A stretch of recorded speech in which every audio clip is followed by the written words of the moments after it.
আজকে যে কাহিনীটি আমি আপনাদের বর্ণনা করব, খুব মর্মান্তিক একটা কাহিনী। একই পরিবারের ৪ জনকে নির্মমভাবে হত্যা করেছে এই লোক, এই লাল গেঞ্জি পরা লোকটাকে দেখতে পাচ্ছেন, টি-শার্ট পরা লোকটা। তার স্ত্রী, ২ কন্যা এবং তাদের টিচারকে হত্যা করেছে এই খুনি। চলেন, আসেন আমি আপনাদেরকে কাহিনীটি বর্ণনা করে শোনাই। আসলে মানুষ ডিপ্রেশনে থাকলে যে কি কি করতে পারে, এই কেস তার সবচেয়ে বড় এবং ভয়ঙ্কর উদাহরণ। এই লোক একটা বড় ইন্ডাস্ট্রি, টাটা ইন্ডাস্ট্রিতে ফায়ারম্যানের কাজ করত এবং তাদের সংসার খুব ভালো করেই চলছিল। হঠাৎ করে করোনা মহামারীর কারণে সংসারে কিছু অভাব সৃষ্টি হয়। এই অভাবের কারণে স্বামী স্ত্রীর মধ্যে প্রায় দ্বন্দ্ব ঝগড়া লেগেই থাকতো এবং সে সে একজন ভালো পরিবারের ছেলে ছিল এবং তার অনেক সুন্দর একটা বাড়িও ছিল। কিন্তু বন্ধুদের কথায় এই বাড়ি সে বিক্রি করে বিজনেস স্টার্ট করলো। পরে বিজনেসে দিনে দিনে লস খেতে থাকলো।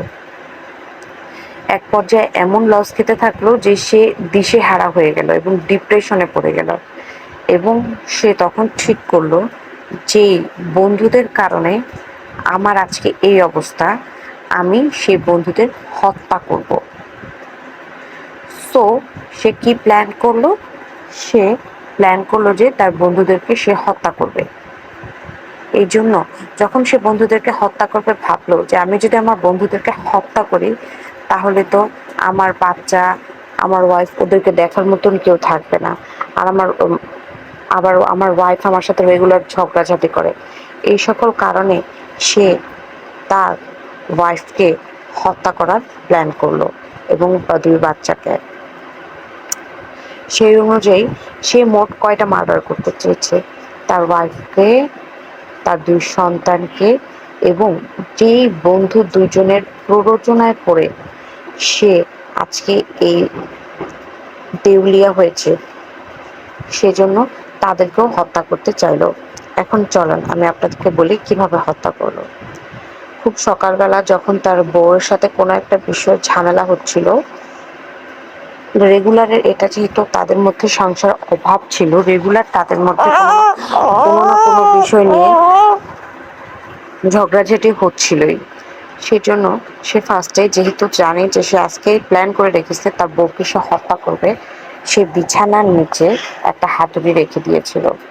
যখনই তার বউ তাকে চা দিতে আসে তখন সে তার বউকে ওই হাতুড়ি দিয়ে মাথার মধ্যে বাড়ি দেয় এবং ক্ষতবিক্ষত করে ফেলে এবং সে বুঝতে পারে যে তার বাচ্চারাও এটা জেনে যাচ্ছে। তখন সে তার বাচ্চা দুটোকেও মেরে ফেলে। ফুটফুটে 2টো বাচ্চা, আমি আপনাদের ছবি দিয়েছি, এবং বাচ্চাদের মারে। এবং এমন সময় তাদের টিচার চলে আসে যারা এই বাচ্চাদেরকে প্রাইভেট পড়ায়। এই সুন্দর করে যে মেয়েটির ছবি দেখছেন সেটা হচ্ছে তার টিচার। এই টিচারকেও পরে হাতুড়ি দিয়ে মেরে হত্যা করে এবং তার মৃতদেহের সাথে দৈহিক সম্পর্ক করে। ভাবা যায়। এখন সে তার ফ্যামিলিকে হত্যা করার পরে তার পরের প্ল্যান হচ্ছে যেই 2 বন্ধুর কারণে সে আজকে দেউলিয়া হয়েছে সেই 2 বন্ধুকে বাসায় ডেকেছে এবং বাসায় ডেকে এটা হচ্ছে টিচারের ছবি, সেই 2 বন্ধুকে ডাকলো, বাসায় দাওয়াতের কথা বলে ডেকেছে এবং তাদেরকে হত্যা করার প্ল্যান করছে। কিন্তু এক বন্ধু ব্যস্ত থাকার কারণে আসতে পারেনি এবং আরেক বন্ধুকে যখন দাওয়াত দেয়, সে যখন আসার পরে যখন বাথরুমে তার বাচ্চাকে নিয়ে যায়, বাচ্চার পটি করেছে চেঞ্জ করতে, তখন সে লাশ দেখতে পারে। এরপর এই লাশ দেখে সে ভয় পেয়ে যায় এবং ভয় পেয়ে সে তাড়াতাড়ি করে তার বাচ্চা নিয়ে কোনো মতে পলায়ন করে। এটা হচ্ছে কিন্তু পলায়ন করে।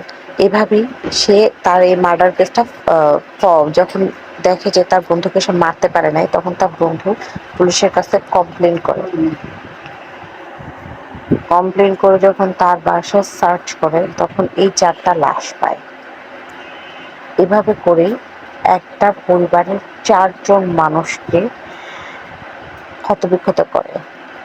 মানে কি ভয়ঙ্কর! মেয়েটাকে, এই নিষ্পাপ চেহারার মেয়েটাও টিচার ছিল। এই টিচারটার খুনের খবর জানতে পারছে বলে তাকে হত্যা করতে। সে জানতো না, সে ঘুণাক্ষরে বুঝতেও পারে নাই আজকেই তার মৃত্যুর দিন ছিল।